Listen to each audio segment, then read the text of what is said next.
കേരള രാഷ്ട്രീയത്തിലെ തിരഞ്ഞെടുപ്പ് ചരിത്രങ്ങൾ ഭാഗം 16. പ്രഥമ സർക്കാരിനെതിരെ ജ്വലിച്ചുയർന്ന ഒരണാ സമരം അഥവാ ആദ്യത്തെ സംഘടിത വിദ്യാർത്ഥി സമരം. കേരളത്തിലെ പ്രഥമ സർക്കാർ അധികാരത്തിലേറി കഷ്ടിച്ച് 8 മാസങ്ങൾ പൂർത്തിയാകുന്നതിന് മുൻപ് തന്നെ സർക്കാരിനെതിരെയുള്ള അട്ടിമറി ശ്രമങ്ങൾ സമരപരമ്പരകളായി കേരളത്തിലുടനീളം കത്തിപ്പടരാൻ തുടങ്ങി. ഇതിലാദ്യത്തേത് കണ്ണൂരിന് 3 കിലോമീറ്റർ അകലെയുള്ള കാട്ടാമ്പള്ളിയിൽ 9 ദളിത് കുടുംബങ്ങൾ നടത്തിയ ഭൂമി കയ്യേറ്റമായിരുന്നു. 1957 നവംബർ മാസത്തിൽ ആരംഭിച്ച സമരം ദിവസങ്ങൾക്കുള്ളിൽ അക്രമാസക്തമായെങ്കിലും ശക്തമായ പോലീസ് നടപടികളിലൂടെ സർക്കാർ ഭൂമി കയ്യേറ്റ സമരത്തെ നിർദാക്ഷിണ്യം അടിച്ചമർത്തി. സമരത്തിന് നേതൃത്വം കൊടുത്ത മുഴുവൻ മുൻനിര നേതാക്കളും കൊടിയ മർദ്ദനങ്ങൾക്ക് വിധേയരായി ആശുപത്രിയിലും തുടർന്ന് ആഴ്ചകളോളം ജയിലഴികൾക്കുള്ളിലുമായി. കാര്യങ്ങൾ കൈവിട്ടു പോയെങ്കിലും 1 മാസത്തിനുള്ളിൽ, അതായത് ഡിസംബർ 14-ന് സമരം സമാധാനപരമായി ഒത്തുതീർപ്പിലെത്തി. സർക്കാർ ഭൂമി കയ്യേറിയ 9 ദളിത് കുടുംബങ്ങൾക്ക് അധിനിവേശ ഭൂമി മുഴുവനായും കൃത്യതയോടെ പതിച്ചു നൽകി. കമ്മ്യൂണിസ്റ്റ് ഭരണത്തിൽ വിജയകരമായി കലാശിച്ച ആദ്യ സമരമായിരുന്നു കണ്ണൂരിലെ കാട്ടാമ്പള്ളിയിൽ അരങ്ങേറിയ ഭൂമി കയ്യേറ്റ സമരം. കാട്ടാമ്പള്ളിയിൽ തുടങ്ങിവെച്ച പ്രക്ഷോഭങ്ങൾ പ്രഥമ സർക്കാരിൻ്റെ അന്ത്യം കുറിക്കുന്നതുവരെ കേരളത്തിലുടനീളം അക്രമ സമര പരമ്പരകളായി കത്തിജ്വലിച്ചു. EMS സർക്കാരിനെ പിടിച്ചുലച്ചതും അടിത്തറ ഇളക്കിയതും വിദ്യാർത്ഥികളുടെ ഒരണാ സമരമാണ്. കേരളത്തിൽ ആദ്യമായി വിദ്യാർത്ഥികൾ സംസ്ഥാന തലത്തിൽ സമരവുമായി രംഗത്തിറങ്ങുന്നതും ഈ അവസരത്തിലാണ്. കേരളത്തിലെ പ്രഥമ സർക്കാർ അധികാരത്തിലേറിയതിന് ശേഷം കേരളം കണ്ട ഏറ്റവും വലിയ പ്രക്ഷോഭവും ഇതായിരുന്നു. അതിനു മുൻപ് 1958 ഫെബ്രുവരി 24, 25 തീയതികളിൽ എറണാകുളത്ത് വിദ്യാർത്ഥികൾ ചെറിയ രീതിയിൽ സമരം നടത്തിയിരുന്നു. ഫെബ്രുവരി 24-ന് മട്ടാഞ്ചേരിയിൽ നിന്ന് ബോട്ടിൽ എറണാകുളത്തേക്ക് വന്ന സെയിന്റ് ആൽബർട്ട്സിലെ ഒരു വിദ്യാർത്ഥിയും ബോട്ടിലെ ടിക്കറ്റ് പരിശോധകനുമായുണ്ടായ വാക്കുതർക്കമാണ് അന്ന് സമരത്തിലേക്ക് എത്തുന്നത്. അന്ന് ഉച്ചയോടെ പരാതി പറയാൻ വിദ്യാർത്ഥികൾ എറണാകുളം ജില്ലാ ട്രാൻസ്പോർട്ട് ഓഫീസറുടെ കാര്യാലയത്തിലെത്തി. ഇതിനിടയിൽ വിദ്യാർത്ഥികളുമായി ട്രാൻസ്പോർട്ട് ജീവനക്കാർ വാക്കുതർക്കമുണ്ടാക്കി. തുടർന്നുണ്ടായ അടിപിടിയിൽ ഇരുവിഭാഗത്തിനും പരിക്കുപറ്റി. തുടർന്ന് കലാലയത്തിലെ മുഴുവൻ വിദ്യാർത്ഥികളും ട്രാൻസ്പോർട്ട് സ്റ്റാൻഡിൽ തടിച്ചുകൂടുകയും ബസ്സുകൾ തകർക്കുകയും ചെയ്തു. ഇതോടെ പോലീസ് ലാത്തിവീശി മുഴുവൻ വിദ്യാർത്ഥികളെയും വിരട്ടിയോടിച്ചു. അടുത്ത ദിവസങ്ങളിൽ തേവര സേക്രഡ് ഹാർട്ട് കോളേജിലെ വിദ്യാർത്ഥികളും പ്രതിഷേധവുമായി രംഗത്തെത്തി. യാത്രാ ആനുകൂല്യം അനുവദിച്ചു തരണമെന്നായിരുന്നു പ്രധാന ആവശ്യം.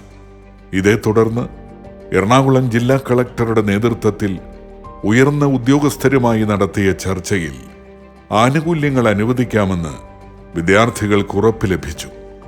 എറണാകുളത്തെ ട്രാൻസ്പോർട്ട് സമരത്തിൽ പങ്കെടുത്ത ഭൂരിഭാഗം വിദ്യാർത്ഥികളും കോൺഗ്രസിന്റെ വിദ്യാർത്ഥി വിഭാഗമായ KSUവിന്റെ പ്രവർത്തകരായിരുന്നു. 1957 മെയ് 30-നാണ് KSU അഥവാ കേരള സ്റ്റുഡൻസ് യൂണിയൻ എന്ന വിദ്യാർത്ഥി സംഘടന രൂപീകരിക്കപ്പെടുന്നത്.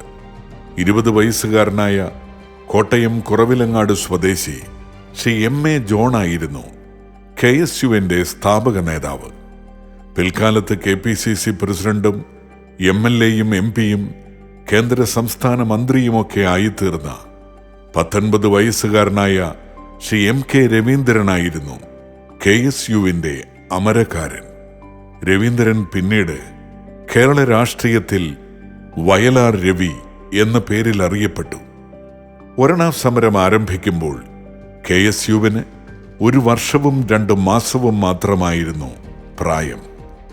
എന്നാൽ ഒരണാ സമരത്തിനൊടുവിൽ ഇടത് വിദ്യാർത്ഥി സംഘടനകളെ പിന്നിലാക്കി KSU എന്ന വിദ്യാർത്ഥി പ്രസ്ഥാനം കേരള രാഷ്ട്രീയത്തിൻ്റെ നഭോമണ്ഡലത്തിൽ അഗ്നിശലാകയായി ജ്വലിച്ചുയർന്നു.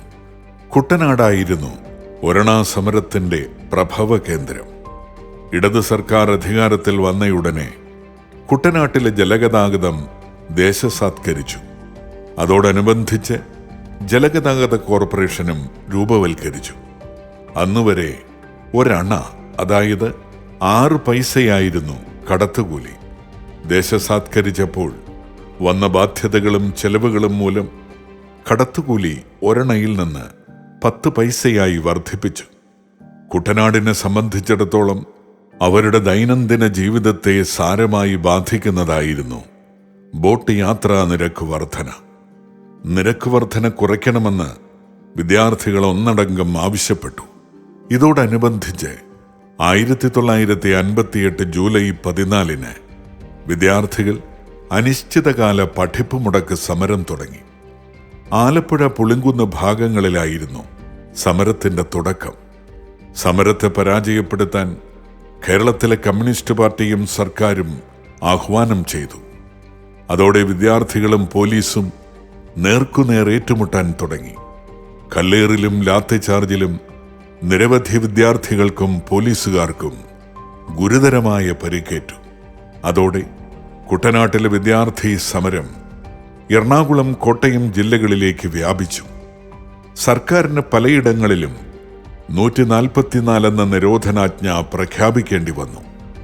വിദ്യാർത്ഥികൾ നിരോധനാജ്ഞ ലംഘിച്ചതോടെ സമരം അക്രമാസക്തമായി. ആലപ്പുഴയിലൊരു വിദ്യാർത്ഥിയെ പോലീസുകാർ തലകീഴായി റോഡിലൂടെ വലിച്ചിഴച്ചു കൊണ്ടുപോയത് പൊതുസമൂഹത്തിൽ സർക്കാരിനെതിരെ ജനരോഷമുയരാൻ കാരണമായി. സമരദിനങ്ങളിൽ സർക്കാർ ഓഫീസുകൾ ഉപരോധിച്ച പെൺകുട്ടികളെ രാത്രി സമയത്ത് ആലപ്പുഴ പോലീസ് സ്റ്റേഷനിൽ നിന്നും ഇറക്കിവിട്ട സംഭവം അതിലേറെ കോളിളക്കങ്ങൾ സൃഷ്ടിച്ചു. ജൂലൈ 23 ആലപ്പുഴയിലെ നഗരവീഥിയിലൂടെ പ്രകടനം നയിച്ച വിദ്യാർത്ഥികളെ കമ്മ്യൂണിസ്റ്റ് സഖാക്കളും CITU യൂണിയൻകാരായ ചുമട്ട് തൊഴിലാളികളും ചേർന്ന് കായികമായി ആക്രമിച്ച സംഭവം എരുതിയിൽ എണ്ണയൊഴിച്ചതിന് സമാനമായി. ഇതോടനുബന്ധിച്ച് പ്രതിപക്ഷ നേതാവായ PT ചാക്കോയുടെ നേതൃത്വത്തിൽ ജനപ്രതിനിധികളടക്കമുള്ള കോൺഗ്രസ് നേതാക്കൾ വിദ്യാർത്ഥികൾക്ക് ആവേശം പകർന്നുകൊണ്ട് തെരുവിലിറങ്ങി പടനയിച്ചു. അവർക്ക് മുന്നിൽ ഒരു തീപ്പന്തമായി ജ്വലിച്ചുയർന്ന ശ്രീ മത്തായി മാഞ്ഞൂരാൻ MLA കേരളത്തിലെ ആദ്യത്തെ സംഘടിത വിദ്യാർത്ഥി സമരത്തെ ജ്വലനഗതിയുടെ പരമകോടിയിലെത്തിച്ചു. ഇതിനിടയിൽ കേരള ഗാന്ധി ശ്രീ K കേളപ്പന്റെ നേതൃത്വത്തിൽ മാതാപിതാക്കളുടെയും അധ്യാപകരുടെയും സഹായത്തോടെ വിദ്യാർത്ഥി സമരം ഒത്തുതീർപ്പാക്കുവാനുള്ള പരിശ്രമങ്ങൾ ആരംഭിച്ചു. അതിൻ്റെ പരിസമാപ്തിയിൽ വിദ്യാർത്ഥികളുടെ പ്രധാന ആവശ്യങ്ങൾ സർക്കാർ അംഗീകരിച്ചതിനെ തുടർന്ന് 1958 ഓഗസ്റ്റ് 3 കേരളത്തിലെ ആദ്യത്തെ സംഘടിത വിദ്യാർത്ഥി സമരം അവസാനിച്ചതായി പ്രഖ്യാപിക്കപ്പെട്ടു.